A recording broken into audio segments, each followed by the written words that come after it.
What's up guys? I hope you are doing well. I am Veer, welcome to Stellar family. तो कैसे हो दोस्तों? मैं आशा करता हूँ शानदार तरीके से आप लोग अपनी लाइफ को एंजॉय कर रहे हो, अपनी सेहत, फैमिली और पढ़ाई का ध्यान काफी अच्छे से रख रहे हो।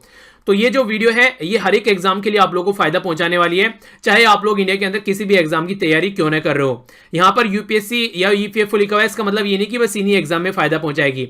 आप लोगों को ये स्टेट के जितने भी एग्जाम होते हैं उनके अंदर फायदा पहुंचाएगी, और किसी भी एग्जाम की आप लोग तैयारी कर रहे हैं ये एक अच्छा लेवल आप लोग का तैयार कर देगी, ताकि आप लोग उस एग्जाम में जाकर कंफर्टेबल फील करो। बस आप लोग एक छोटा सा काम करना है, जैसे ही स्क्रीन पर आप लोग क्वेश्चन दिखेगा, मेरे आंसर बताने से पहले एक बार खुद से उसको अटेम्प्ट कर देखिए। इससे ये होगा, अगर आप लोग उसको यहीं पर ही एक बार गलत कर लेंगे तो फिर एग्जाम में आप लोग उसको गलत नहीं करेंगे। सही होता है तो अच्छी बात है, गलत हो जाता है तो और भी अच्छी बात है। इसका मतलब ये होगा कि अब एग्जाम में आप लोग उसको याद रखोगे, क्योंकि गलती जो है नॉर्मली इंसान याद रख लेता है। तो इससे काफी अच्छा फायदा आप लोगों को देखने को मिलेगा।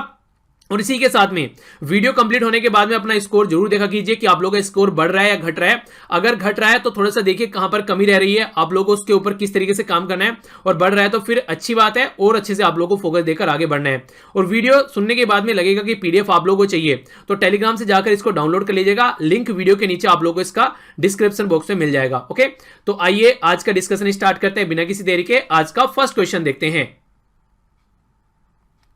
तो क्वेश्चन है आप लोगों के सामने, ध्यान से पढ़िए, इसके बाद में आप लोगों को आंसर देना है। और यहां पर जो बोला गया है नोट करेक्ट यहां पर बोला गया है, बात की जा रही है स्पेस एंड मेजर डिजास्टर के बारे में। तो इससे रिलेटेड कौन सी स्टेटमेंट यहां पर सही है? इससे रिलेटेड एक चार्टर है, international charter space and major disaster.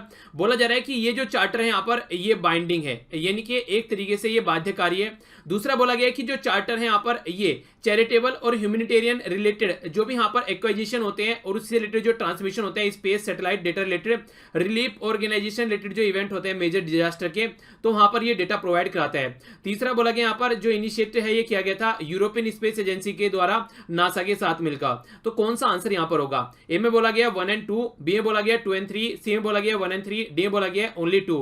तो ए बी सी या फिर डी, कौन सा आंसर यहां पर होगा? तो जो आंसर होगा यहां पर वो होगा सी, यानी कि नोट करेक्ट कौन सा है? ये भी करेक्ट नहीं है और ये भी करेक्ट नहीं है। ये क्यों करेक्ट नहीं है? क्योंकि एक नॉन बाइंडिंग है। आप लोगों को मैक्सिमम जो इंटरनेशनल लेवल पर जो भी एग्रीमेंट देखने को मिलेंगे वो नॉन बाइंडिंग देखने को मिलेंगे, तो ये आप लोग याद रखिए। दूसरी बात जो बोली गई यहां पर, ये जो स्टार्ट किया गया है ये स्टार्ट किया गया है यूरोपियन स्पेस एजेंसी ईएसए, और इसी के साथ में मिलकर यहां पर फ्रांस स्पेस एजेंसी सीएनईएस, ये इनके द्वारा मिलकर स्टार्ट किया गया 1999 में, ना कि यहां पर स्टार्ट किया गया नासा। नासा का यहां पर ये स्टार्ट नहीं किया गया, नासा इसका पार्ट नहीं है। अगर इसके हिसाब से हम लोग बात करते हैं, देखिए होता क्या, अगर कहीं पर कोई डिजास्टर आ रहा है, जैसे अगर हमारी कंट्री में कोई डिजास्टर देखने को कहीं मिल रहा है, तो हम लोग यहां पर डेटा इसका ले सकते हैं कि हाँ ऐसा कुछ हो रहा है, तो आप लोग हम प्लीज अपने सैटेलाइट का डेटा दिखा दीजिए, ताकि हम पर्टिकुलर एरिया में डिजास्टर को हम लोग रोक सकें। ठीक है, तो उससे रिलेटेड यहां पर ये बात है, तो आंसर हो गया सी। आगे चलते हैं। नेक्स्ट क्वेश्चन काफी न्यूज में था रिसेंटली, अभी यहां पर रसगुल्ले के बारे में बात की जा रही है। ये एक तरह की मिठाई आप लोगों को देखने को मिलती है, जिसको रिलेटेड उड़ीसा में अभी जीआई टैग यानी कि भौगोलिक संकेतक का दर्जा दिया गया है। तो इसके बारे में कौन सी स्टेटमेंट करेक्ट है, ये बात की जा रही है। सबसे पहले बोला गया कि जो जीआई टैग है यहाँ पर ये प्राइमरी एंड एग्रीकल्चर नेचुरल और यहाँ पर मैन्युफैक्चर प्रोडक्ट के लिए जो हैंडीक्राफ्ट इंडस्ट्रीज के द्वारा जो मैन्युफैक्चर किए जाते हैं उससे रिलेटेड जो प्रोडक्ट होते हैं उसके लिए डिफाइंड टेरिटरी में एक दर्जा दिया जाता है। तो दूसरी स्टेटमेंट बोला गया कि at international level GI tag जो गवर्न किया जाता है वो डब्ल्यूटीओ, और इसी के साथ में यहाँ पर trade related aspects of intellectual property right यानी कि ट्राइब्स के द्वारा ये मैनेज किया जाता है। कौन सी स्टेटमेंट करेक्ट है? ए में बोला जा रहा है 1 ओनली, बी में बोला जा रहा है 2 ओनली, सी में बोला जा रहा है बोथ 1 एंड 2, डी में बोला जा रहा है नन ऑफ द अबव। तो ए बी सी या फिर डी, तो सही आंसर क्या है? सही आंसर है यहाँ पर सी। जान लेते हैं कैसे कैसे। सबसे पहले तो आप लोगों को ये पता होना चाहिए न्यूज में क्यों है, क्योंकि अभी हमारी कंट्री में जो उड़ीसा है उसमें रसगुल्ले को जीआई टैग का दर्जा दिया गया है। ये जो जीआई टैग यानी कि ज्योग्राफिकल इंडिकेशन, इनके भौगोलिक संकेतक आप लोग बोलते हैं, ये पर्टिकुलर एरिया में कोई फेमस जो चीज है यहाँ पर उसको ग्लोबल लेवल पर रिकॉग्नाइज करने का तरीका है, यानी कि इस तरीके से यहाँ पर रिकॉग्नाइज किया जाएगा कि उस पर्टिकुलर एरिया में ये चीज फेमस है। जैसे आगरा का पेठा आप लोग बोलते हैं, ठीक है, एक तरीके से फेमस चीज बोल सकते हैं, बनारस की साड़ी, दार्जिलिंग की टी, तो ये कुछ ऐसी चीजें हैं जो कि फेमस चीजें हैं। अगर इनको हम लोग जीआई टैग दर्जा दे देते हैं तो पर्टिकुलर एरिया की ये चीजें इंटरनेशनल लेवल पर सब इसको रिकॉग्नाइज करेंगे। तो ऐसे आप लोग इसको अंडरस्टैंड कर सकते हैं। तो यहां पर जब बात करते हैं ये अलग अलग कैटेगरी में आप लोगों को प्राइमरी, एग्रीकल्चर, नेचुरल और मैन्युफैक्चर प्रोडक्ट के अंदर दिया जाता था। ठीक है, अगर बात करें यहां पर ये जो वर्ल्ड लेवल पर यहां पर वर्ल्ड ट्रेड ऑर्गेनाइजेशन और ट्राइब्स रिलेटेड जो इंटेलेक्चुअल प्रॉपर्टी राइट है वो यहां पर इसको गवर्न करते हैं। ठीक है, और इससे रिलेटेड हमारी कंट्री में एक एक्ट भी है जो कि मैंने आप लोगों को कई बार बताया उसके बारे में। तो 1999 में हमारी कंट्री में एक एक्ट निकल कर आया जिसको बोलते हैं geographical indication of goods registration and protection act 1999। ठीक है, तो ये 1999 का एक्ट है जिसके बेस पर हमारी कंट्री में ये दर्जा दिया जाता है। ठीक है, तो स्टेब्लिश किया गया था इसको सबसे पहले 2004 में हमारी कंट्री में दार्जिलिंग की टी को ये टैग दिया गया था। नेक्स्ट क्वेश्चन आप लोगों के सामने यहाँ पर ये बात कर रहा है माइक्रोडॉट्स के बारे में। तो पहली स्टेटमेंट है यहाँ पर माइक्रोडॉट एक 3D टेक्नोलॉजी है जो इन्वॉल्व रहती है यहाँ पर स्प्रे, जो बॉडी पर स्प्रे किया जाता है, कोई भी यहाँ पर कोई बॉडी होती है किसी व्हीकल की या फिर कोई मशीन की हेल्प से यहाँ पर माइक्रोडॉट्स जो होते हैं वो यहाँ पर एक यूनिक तरीके की आइडेंटिफिकेशन होती है। दूसरा बोला गया कि माइक्रो जो डॉट्स होते हैं उनको आप लोग कैन नॉट रीड फिजिकली आप लोग उनको नहीं पढ़ सकते। तीसरा बोला गया माइक्रो डॉट्स जो होते हैं, माइक्रो डॉट्स ये adhesive will become the permanent fix fixation, यानी कि एक तरीके से जिस पे इस पर आप लोग लगा देंगे ये फिक्स हो जाएगा, वहां पर आप लोग उसको निकाल नहीं सकते वहां पर जहां पर आप लोगों ने इसको लगाया है। तो करेक्ट स्टेटमेंट क्या है? ए में बोला गया 1 and 2, बी में बोला गया 2 and 3, सी में बोला गया 1 only, डी में बोला गया 1 and 3। तो कौन सी स्टेटमेंट सही है? ए बी सी या फिर डी? तो जो सही आंसर है इसका ये है डी। आंसर समझ लेते हैं कैसे सही है। पहले तो यहां पर आप लोग देखिए होते क्या है। अगर मान लीजिए जैसे सिक्का है, ठीक है, इस पे यहां पर अगर लिखा है 1 पाउंड तो आप लोग यहां पर हाथ फेर कर यहां पर की ओ बना हुआ है, एन बना हुआ है, ई बना हुआ है, POUND, तो आप लोग हाथ फेर कर जिसको नहीं दिखता है वो भी यहां पर इसका पता लगा सकता है। तो इस तरीके से ये माइक्रो डॉट जो होते हैं किसी स्ट्रक्चर का पार्ट होते हैं। मान लीजिए व्हीकल की कोई नंबर प्लेट है, ठीक है, तो वहां पर कोई नंबर प्लेट इस तरीके से उभरा उभरा बना दिया वहां पर, तो एक तरीके से वो उसका फिक्स पार्ट वहां पर हो जाता है। फिजिकली हाथ फेर कर उसको आइडेंटिफाई किया जा सकता है, जो बोला गया ना कि आइडेंटिफाई नहीं कर सकते। सबसे बड़ी बात यह कि कई सारे व्हीकल चोरी हो जाते हैं तो उनका पता लगाया जा सके, तो माइक्रो डॉट से उनके ऊपर निशान बनाए जाते हैं, नंबर बनाए जाते हैं ताकि आइडेंटिफाई किया जा सके, क्योंकि उसको रिमूव नहीं किया जा सकता, वो स्ट्रक्चर का पार्ट बन जाता है यहां पर, और फिजिकली हाथ फेरकर हम लोग उसका पता लगा सकते हैं। तो ये यहां पर गलत होगी, बाकी दोनों स्टेटमेंट सही है। तो आंसर क्या हो गया? आंसर हो गया यहां पर डी। आगे बढ़ता हूं। काफी इंपॉर्टेंट क्वेश्चन है, खासकर जब नेचर के बारे में बात करते हैं ऐसे क्वेश्चन आप लोगों से बन सकते हैं। बात की जा रही है यहां पर ये कंसीडर द फॉलोइंग स्टेटमेंट किसके बारे में? वाइल्ड लाइफ रिहेबिलिटेशन एंड ये कंजर्वेशन, ये wild life rehabilitation and the conservation. तो सेंटर है यहां पर इसके बारे में जिसको CWRC। तो ये जो सेंटर इसके बारे में बात की जा रही है ये ओनली फैसिलिटी है इंडिया में जहां पर ऑर्फन यानी कि एक ऐसे अनाथ जानवर आप लोग बोल सकते हैं या कोई इंजर्ड एनिमल हो गया, किसी को कोई चोट लग गई है, उसका इलाज किया जाता है, ट्रीट करके उसे वापस रिटर्न यहां पर वाइल्ड में उसको छोड़ दिया जाता है। दूसरी स्टेटमेंट बोला गया यहां पर ये इसके बारे में क्या क्या स्टेटमेंट है यहां पर ये याद रखिएगा, ये खासकर इंपॉर्टेंट आप लोगों को देखने को मिलेगी। यहां पर ये बोला गया कि ये जो है सेंटर यहां पर ये है ये यहां पर बोरीजुरी विलेज। कहां पर है ये आप लोगों को आसाम के अंदर जो काजीरंगा नेशनल पार्क है उससे एडजेंस देखने को मिलेगा, या फिर आप लोग बोल सकते हैं यहां पर पनबारी रिजर्व फॉरेस्ट। तो वहां पर ये सेंटर है। तो कौन सी स्टेटमेंट करेक्ट है? ए बोला गया 1 only, बी बोला गया 2 only, सी बोला गया both 1 and 2, डी बोला गया neither 1 nor 2। A B C या फिर डी कौन सा आंसर सही है? सही आंसर है यहां पर सी, यानी कि दोनों ही स्टेटमेंट सही है। ये ओनली एक ऐसी फैसिलिटी है जहां पर जानवरों को ट्रीट करके वहां पर वापस छोड़ दिया जाता है। अगर कोई ऑर्फन यानी कि अनाथ जानवर भी है या कोई पालतू जानवर है तो इस तरीके से यहां पर वाइल्ड लाइफ के अंदर उसको वापस छोड़ दिया जाएगा। सेंटर ये यहां पर आप लोग याद रखिएगा आसाम के अंदर, ठीक है, तो इंपॉर्टेंट है, याद रखिएगा। नेक्स्ट बात की जा रही है यहां पर थोड़ा हिस्ट्री के बारे में, और ये क्वेश्चन पास में पूछा जा चुका है एग्जाम में। ये बात की जा रही है इंडस्ट्रियल पॉलिसी रिजोल्यूशन 1948 के बारे में। पहली स्टेटमेंट बोला गया कि India will be A mixed economy, ये डिसाइड किया गया इंडस्ट्रियल पॉलिसी के बेस पर जब हमारी कंट्री आजाद हुई। दूसरा बोला गया कि 20 साल के पीरियड में हम लोग रिव्यू करेंगे अपनी इंडस्ट्रियल पॉलिसी की, सही डायरेक्शन में जा रहे हैं या नहीं सही डायरेक्शन में जा रहे हैं। कौन सी स्टेटमेंट करेक्ट है? ए में बोला गया 1 only, बी में बोला गया 2 only, सी में बोला गया both 1 and 2, डी में बोला गया neither 1 nor 2। A B C या फिर डी? सही आंसर है यहां पर इसका ए। समझ लेते हैं कैसे। ये जो पॉलिसी आई हमारी कंट्री में 1948 में, इसका जो डिसीजन हुआ यहां पर डिसाइड किया गया कि किस तरीके से हम अपनी कंट्री को इंडस्ट्रियली लेकर चलना है।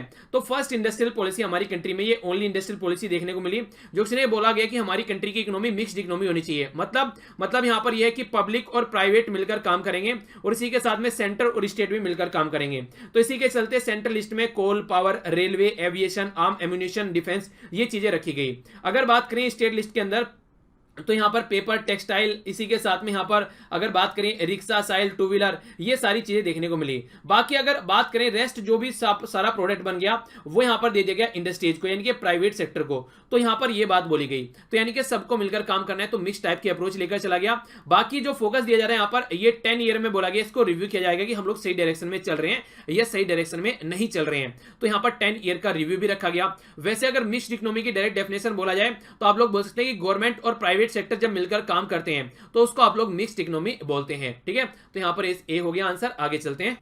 नेक्स्ट क्वेश्चन आप लोगों के सामने यहाँ पर बात करें Jawaharlal Nehru national solar mission के बारे में। इसका क्या टारगेट है, इसके बारे में आप लोगों के सामने यहाँ पर क्वेश्चन है। एक एक कर स्टेटमेंट पढ़ लेते हैं। पहला बोला जा रहा है यहाँ पर, ये बोला गया कि हाँ इनकरेक्ट पूछा गया है। पहला बोला गया यहाँ पर कि यहाँ पर ये एक तरीके से क्रिएट करेगा इनेबल फ्रेमवर्क ताकि 2000 मेगावाट सोलर पावर जनरेट किया जा सके 2022 तक। दूसरा बोला गया यहाँ पर फेवरेबल कंडीशन बनाई जाएगी सोलर मैन्युफैक्चरिंग की हमारी कंट्री में, पर्टिकुलर सोलर थर्मल जो इंडिजिनियसली हमारी कंट्री में प्रोड्यूस किए जाएंगे, मार्केट लीडरशिप के तौर पर आगे बढ़ा जाएगा। क्या स्टेटमेंट इनकरेक्ट है? ए में बोला गया वन ओनली, बी में बोला गया टू ओनली, सी में बोला गया बोथ 1 एंड 2, डी में बोला गया कोई सा भी नहीं। तो यहां पर आंसर है इसका, ये है इसका ए, यानी कि फर्स्ट स्टेटमेंट इनकरेक्ट है। क्योंकि जो टारगेट यहां पर रखा गया है, ये टारगेट यहां पर 20,000 मेगावाट का रखा गया है, ना कि 2000 मेगावाट का। तो ये टारगेट रखा गया। और सबसे बड़ी बात यह कि अपनी कंट्री के ऊपर डिपेंडेंसी बनाने की कोशिश की जा रही है ताकि हमारी ही कंट्री में सारी जो चीजें हैं उससे रिलेटेड बनाई जा सके, बाहर की कंट्री कर हमारे ऊपर हम डिपेंडेंट न रहे।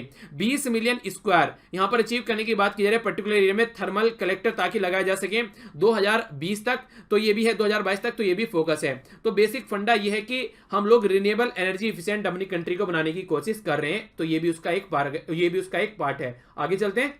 नेक्स्ट क्वेश्चन आप लोगों के सामने यहां पर बात कर रहा है कोरल रीफ के बारे में। कोरल रीफ आप लोग यहां पर पिक्चर में देख सकते हैं और इसके बारे में बोला गया कौन सी स्टेटमेंट करेक्ट है।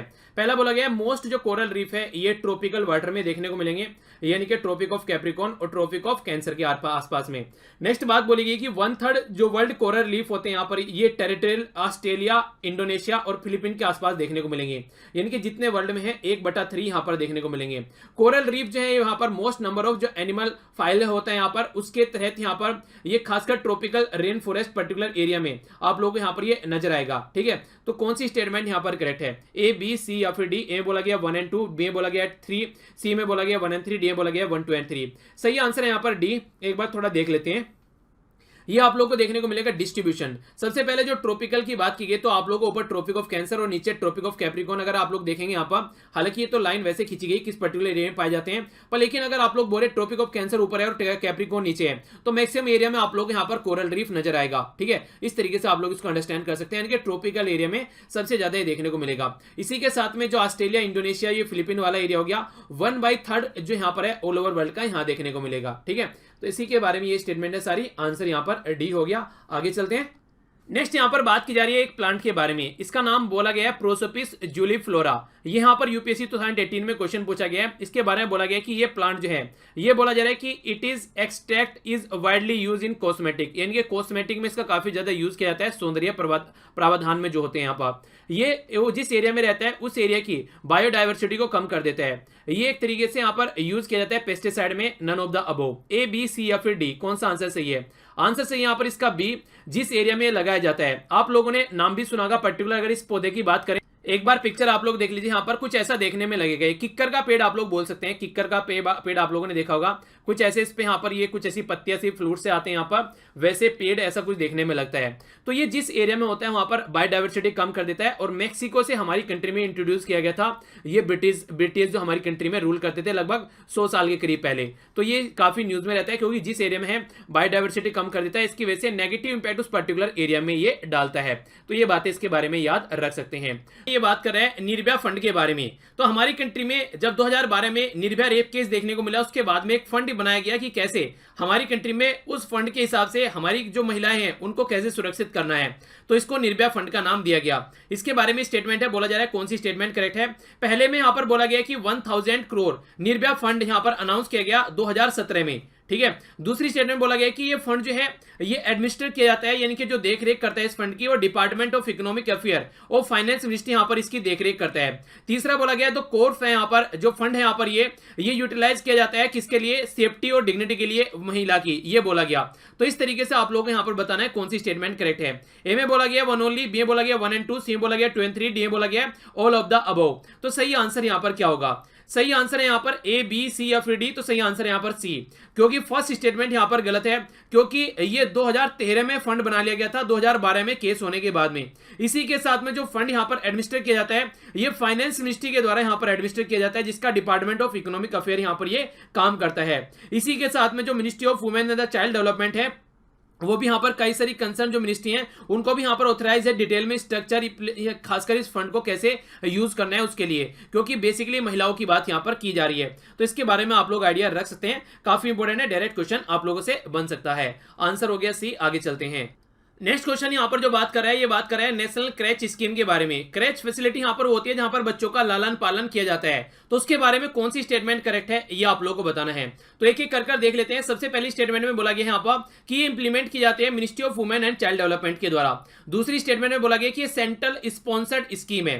तीसरी स्टेटमेंट में बोला गया कि यहाँ पर ये जो इंटरवेंशन है खासकर कैसे प्रोटेक्शन और डेवलपमेंट कर सकते हैं बच्चे का 6 महीने से लेकर 6 साल तक, उसके ऊपर फोकस यहाँ पर दिया जाता है। कौन सी स्टेटमेंट करेक्ट है? ए में बोला जा रहा है 1, बी में बोला जा रहा है 1 एंड 2, सी में बोला जा रहा है 2 एंड 3, डी में बोला जा रहा है ऑल ऑफ द अबव। तो सही आंसर आप लोगों को बताना है। जो सही आंसर है इसका ये है डी, यानी कि ऑल स्टेटमेंट यहां पर सही है। यहां पर ये मिनिस्ट्री याद रखिएगा, इंपॉर्टेंट मिनिस्ट्री है, और खासकर जब से बात की जा रही है महिलाओं और बच्चों के, यानी कि जच्चा और बच्चा दोनों का ध्यान रखने के लिए, तो ये फैसिलिटी काफी इंपॉर्टेंट है। यहां पर खासकर अगर कोई जॉब करती है महिला कहीं पर, अपने बच्चे का ध्यान कैसे रख सकती है, तो यहां पर क्रैच की फैसिलिटी प्रोवाइड कराने की बात की गई है, ताकि बच्चे को दूध वगैरह पिलाया जा सके और इसी के साथ में बच्चे की देख रेख भी यहां पर की जा सके। क्योंकि आप लोगों को बताया स्टार्टिंग के 6 महीने तो यहां पर खासकर बच्चे को मां के दूध की ही उसको कंप्लीट आहार माना जाता है। बाकी जो यहां पर ये सेंट्रल स्पॉन्सर्ड स्कीम है, यानी कि ये यहां पर सेंटर इसको स्पॉन्सर करेगा, जो राज्य भी यहां पर मिलकर पार्टिसिपेट करेगा। ठीक है, सेंट्रल सेक्टर स्कीम वो होती है जहां पर सेंटर कंप्लीट फंडिंग करता है। आंसर डी हो गया। आगे बढ़ते हैं। नेक्स्ट क्वेश्चन यहां पर बात करता है डी पोषण मिशन के बारे में, जिसको आप लोग डीओएम भी बोल सकते हैं। डी पोषण मिशन यहां पर बोला जा रहा है कौन सी स्टेटमेंट करेक्ट नहीं है, यानी कि इनकरेक्ट स्टेटमेंट है। तो यहां पर पहले बोला जा रहा है कि ये जो मिशन है ये इसरो के द्वारा एक्सप्लोर करने के लिए जो ओशन है उसको स्टार्ट किया गया था लगभग 50 साल पहले। ठीक है, दूसरी स्टेटमेंट यहां पर बोली जा रही है जो फोकस है यहां पर मिशन का वो है यहां पर डीप माइनिंग, ओशन के अंदर। खासकर जिस तरीके से आप लोग बात करते हैं ना, जिस तरीके से स्पेस में एक्सप्लोर करते हैं उसी तरीके से ओशन को एक्सप्लोर किया जाएगा। ओशन के, यानी कि समुद्र के नीचे जाकर ओशन क्लाइमेट चेंज कैसे हो रहा है वो सारी चीजें देखने को मिलेगी। अंडर वाटर व्हीकल या फिर under water robotics related technology को भी कैसे यूज किया जा सकता है, वो तमाम चीजें यहां पर देखने को मिलने वाली है। कौन सी स्टेटमेंट यहां पर इसके बारे में जो आंसर पूछा गया वो है ए में बोला गया ओनली 1, बी में बोला गया 2, सी में बोला गया बोथ 1 एंड 2, डी में बोला गया नन ऑफ द अबव। तो कौन सा आंसर इनकरेक्ट है ये आप लोगों को बताना है। इनकरेक्ट जो आंसर है वहां पर ये है ए, क्योंकि सेकंड आंसर से यहां पर ये पूरा प्रोसीजर देखने को मिलेगा। पर लेकिन ये इसरो के द्वारा लगभग 35 साल पहले इस चीज की स्टार्ट की गई थी, ना कि 50 साल पहले। इसरो के द्वारा यहां पर ये स्टार्ट किया गया था। जैसे आसमान की बात करते हैं ऐसे ही यहां पर आप लोगों को डेप्थ में जाना है ओशन की, और जो यहां पर डेप्थ रहने वाली है लगभग 6000, यहां पर लगभग ये आप लोगों को देखने को मिलेगी 6000 किलोमीटर, यानी कि 6000 किलोमीटर बोल रहा हूं, 6 किलोमीटर, लगभग 6000 मीटर के करीब आप लोगों को नीचे गहराई में जाना है, और उसके बारे में सब चीजों को आप लोगों को यहां पर ध्यान रखना है। ठीक है, तो इसी के चलते यहां पर काफी लार्ज स्केल पर, खासकर हमारी कंट्री के आसपास वाला जो एरिया है 75,000 स्क्वायर किलोमीटर का जो एरिया है आसपास वाले, जो कि आप लोगों को देखने को मिलेगा, जिसके लिए हम लोग काम कर सकते हैं, तो उसमें हम लोग काम करेंगे। ठीक है, तो आंसर इसका ए हो गया। आगे चलते हैं। नेक्स्ट क्वेश्चन आप लोगों के सामने यहां पर बात कर रहा है किसके बारे में, ये बात कर रहा है नेशनल टाइगर कंजर्वेशन अथॉरिटी से रिलेटेड क्वेश्चन है। तो कौन सी स्टेटमेंट यहां पर करेक्ट है ये आप लोग बोल सकते हैं। तो इसके बारे में एक एक कर स्टेटमेंट देखते हैं। सबसे पहली जो स्टेटमेंट है यहां पर बोला गया नेशनल टाइगर कंजर्वेशन अथॉरिटी जो है यहां पर 2005 में इसको लॉन्च किया गया था, यानी कि 2005 में यहां पर ये बनाई गई थी। तो ये अथॉरिटी हमारी कंट्री में जो यहां पर ये 2005 में बनाने के बाद में रिकमेंडेशन जो है यहां पर ये टाइगर टास्क फोर्स के द्वारा देखने को मिली थी, जो कि जिसको स्टैट्यूटरी स्टेटस दिया गया 2006 में, यानी कि इसको लॉ के द्वारा, स्टैट्यूट के द्वारा इसको बनाया गया। नेक्स्ट यहां पर जो बात की जा रही है वाइल्ड लाइफ प्रोटेक्शन एक्ट, हर एक स्टेट गवर्नमेंट के लिए जो यहां पर नोटिफाई किया जाता है एरिया, ये टाइगर रिजर्व जो आप लोग बोल सकते हैं। इसी के साथ में जो ये प्लान है ये यहां पर एनटीसी यानी कि नेशनल टाइगर कंजर्वेशन अथॉरिटी के द्वारा अप्रूव कराना होता है। एवरी ईयर सेंट्रल गवर्नमेंट यहां पर annual report national tiger conservation से रिलेटेड पार्लियामेंट के दोनों हाउस में रखती है। कौन सी स्टेटमेंट करेक्ट है? ए में बोला जा रहा है 1 एंड 2, बी में बोला जा रहा है 2 एंड 3, सी में बोला जा रहा है 1 एंड 3, डी में बोला जा रहा है ऑल ऑफ द अबव। तो ये आप लोग यहां पर बताना है कि ए, बी, सी या फिर डी कौन सा आंसर सही है। तो जो इसका आंसर सही है यहां पर ये इसका 1 एंड 2, यानी कि ए नहीं सॉरी इसके सारे सही, इसका जो आंसर है वो सही है, वो इसका डी, यानी कि सारे आंसर यहां पर सही है। यहां पर जो भी आप लोगों को सारी बातें बोली गई सारी की सारी सही हैं। तो ये डायरेक्ट क्वेश्चन आप लोगों से क्यों रखा है, क्योंकि अभी रिसेंटली हमारी कंट्री में ये बोला गया कि लगभग 2018 में 3000 के करीब हमारी कंट्री में टाइगर की संख्या हो गई है। तो उसके चलते ये अभी रिसेंटली न्यूज में है। ठीक है, तो इसके बारे में याद आप लोग रखते हैं। जो मेन बॉडी है यहाँ पर नेशनल टाइगर कंजर्वेशन अथॉरिटी है। ठीक है, इसको स्टैट्यूटरी स्टेटस दिया गया 2006 में, ये भी याद आप लोग जरूर रखिएगा। आगे बढ़ते हैं। नेक्स्ट क्वेश्चन है आप लोगों के सामने, ये बात कर रहा है Indian council of medical research के बारे में। तो एक एक कर स्टेटमेंट देखते हैं कौन सी स्टेटमेंट करेक्ट है, ये क्वेश्चन आप लोगों से पूछा गया है। सबसे पहले बोला गया Indian council of medical research हमारी कंट्री में एक एपेक्स बॉडी है, यानी कि एक हाईएस्ट बॉडी आप लोग बोल सकते हैं, जो कि किस तरीके से बायोमेडिकल रिसर्च है उसके फील्ड में काम करती है हमारी कंट्री में। ठीक है, दूसरी स्टेटमेंट में बोला गया कि ये गवर्निंग जो बॉडी है यहाँ पर इसको एक तरीके से जो हेड करता है, प्रिजाइड करता है, हमारी कंट्री का प्राइम मिनिस्टर इसको हेड करता है। कौन सी स्टेटमेंट करेक्ट है? ए में बोला गया वन ओनली, बी में बोला गया टू ओनली, सी में बोला गया both one and two, D में बोला गया नाइदर वन नो टू। तो सही आंसर यहां पर आप लोगों को बताना है ए, बी, सी या फिर डी। सही आंसर है इसका यहां पर ए, क्योंकि सेकंड स्टेटमेंट गलत है। ये जो काम किया जाता है ये होम मिनिस्ट्री के द्वारा किया जाता है, तो सॉरी हेल्थ मिनिस्ट्री के द्वारा किया जाता है हमारी कंट्री में। तो health and the family welfare ministry यहां पर इसको हेड करती है, ना कि हमारी कंट्री के प्राइम मिनिस्टर यहां पर इसको ये इसको एक तरीके से प्रिजाइड करते हैं। और काफी पुरानी बॉडी है हमारी कंट्री में, 1911 में इसको बनाया गया था। न्यू दिल्ली में ये आप लोगों को देखने को मिलेगी। और आज के दिन में जो डायरेक्टर या फिर हमारी कंट्री के जो सेक्रेटरी हैं पर्टिकुलर फील्ड के, ये हैं डॉक्टर बलराम भार्गव। ठीक है, तो इनका नाम भी आप लोग याद रखते हैं। आंसर इसका ए हो गया। आगे चलते हैं।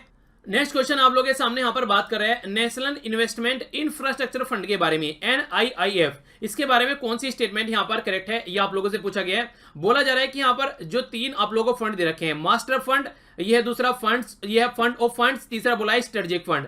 तो कौन सा यहां पर अबोव कंसिस्ट करता है NIIF के अंदर में, यानी कि इसके अंदर कौन सा फंड यहां पर आता है, ये आप लोगों को बताना है। तो जो इसका आंसर है ए में बोला गया 1 एंड 2, बी में बोला गया 1 एंड 3, सी में बोला गया 2 एंड 3, डी में बोला गया 1, 2 एंड 3। तो कौन सी स्टेटमेंट यहां पर सही है? तो जो सही आंसर है इसका ए, बी, सी या फिर डी, तो आंसर है इसका डी सही, यानी कि तीनों के तीनों फंड जो हैं ये सी के अंडर में आते हैं। और सबसे बड़ी बात यहां पर यह 49% जो शेयर है वो गवर्नमेंट के पास में है, बाकी अलग अलग प्राइवेट एंटिटी के पास में, और कई सारे तो फॉरेन आबू धाबी की जो एजेंसी है उसके पास में है, कुछ हमारी कंट्री के पास में है, जैसे HDFC हो गया उसके पास में इसका फंड है।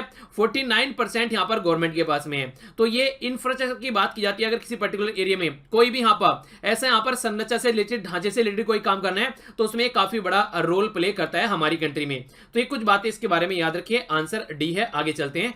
नेक्स्ट क्वेश्चन यहां पर बात कर रहा है, यह है partnership for action on green economy, तो जिसको पेज बोला गया। तो ये एक तरीके की यूएन की मैकेनिज्म थी जो कि असिस्ट करती थी कंट्री को ट्रांजिशन करने के लिए, खासकर ग्रीनर और मोर इंक्लूसिव इकोनॉमिक वहां पर हो सके। यानी कि एक तो आप लोग इन्वायरमेंट पर ध्यान रखिए, और दूसरा इंक्लूसिव इकोनॉमी यहां पर होनी चाहिए, यानी कि सबको साथ में लेकर एक तरीके से आप लोग बोल सकते हैं समावेशी इकोनॉमी होनी चाहिए। इसके बारे में कौन सी स्टेटमेंट यहां पर करेक्ट है, कब यहां पर ये इमर्ज हुआ? Earth Summit sustainable development 2002 Johannesburg South Africa के अंदर।